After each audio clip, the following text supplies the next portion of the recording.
Okay.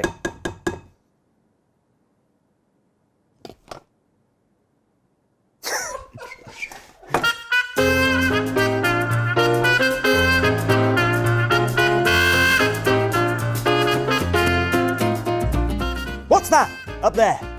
Is it a pizza? Is it a pancake? No, it's a pancetta pizza pancake. It's not really a pancake, it's not really a pizza. What it is delicious. So let's get started. Our batter is super easy, but we are going to sift everything. So we're going to start with 275 grams of plain flour. This is about 9.5 ounces. This is going to be real nice for slow-mos.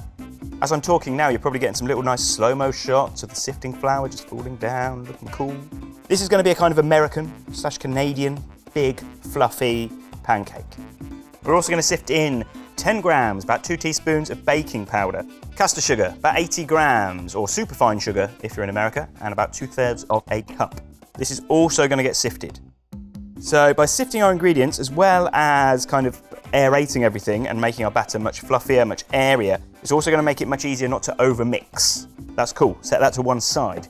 So for our wet ingredients, I've got some full fat milk, 275 grams or about 9.5 ounces. It's good to use full fat. To that, we're going to add half a cap of vanilla essence, 2 whole eggs. So we've got dry ingredients, we've got wet ingredients, and now we're just going to add them together and give it a good blend. So pour this all over the top. Don't worry about adding gradually or anything like that.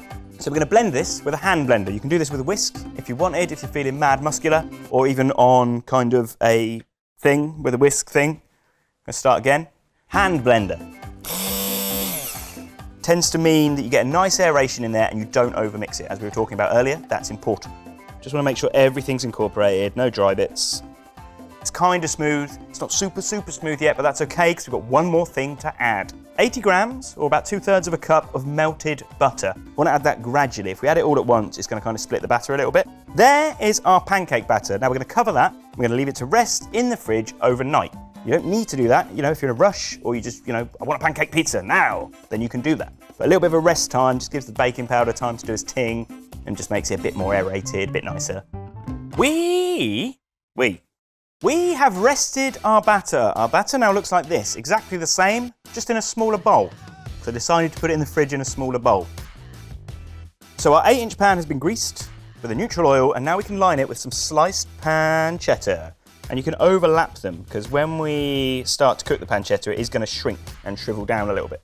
We have Roccbox fully saturated with heat, and we've turned the flame down to the lowest setting, probably about 10 minutes ago, and that's going to be shooting around 310 Celsius. I think it's about 630 Fahrenheit. So we're going to pop this into Roccbox for about 30 seconds to a minute. And I should let you know now, so you're not disappointed, we're not going to flip this pancake, I'm afraid.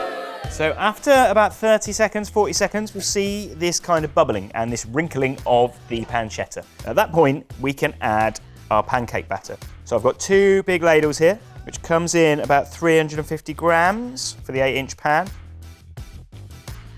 we've gone back into Roccbox, still on low flame, and that's going to cook for about 4 minutes. So that's had about a minute, and we can see it's just starting to brown, starting to colour at one end. So I'm going to 180 it and go straight back into Roccbox. And now we're just going to keep turning it, and we're looking for colour. Colour's going to be our indicator. So we're going to kind of go in at a slight angle, just to get a nice even bake. So to check the pancake, we're going to do it exactly the same way as we would a sponge or a cake. So pierce it in, take it out. If it comes out clean, it's done. If it comes out with a bit of gunk on it, it's not done. So now we're just going to loosen it at the edges. So grab yourself a little spatula. This isn't a spatula, it's never what it's been called. Grab yourself a palette knife, that's what it's called. So just bang it onto your board. And now it should just come out. If you need to, you can perform some magic tricks. Abracadabra, loosen the pancake.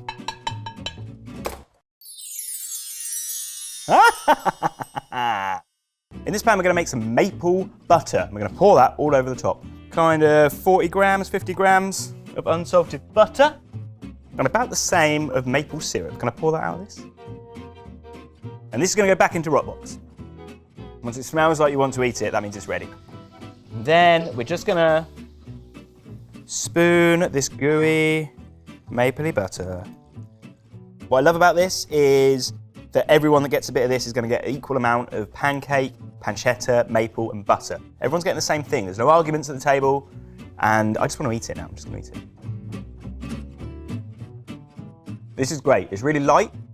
From that kind of sifting of the flours, ballooning up and going light and airy and fluffy, our pancetta is rendering and going crispy. This recipe is unique to a Roccbox. You need a Roccbox if you want to make it.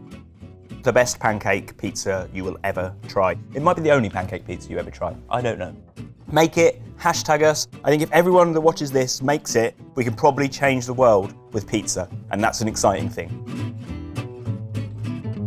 Mic drop. Health and safety. Oh yeah, sorry. Mic drop.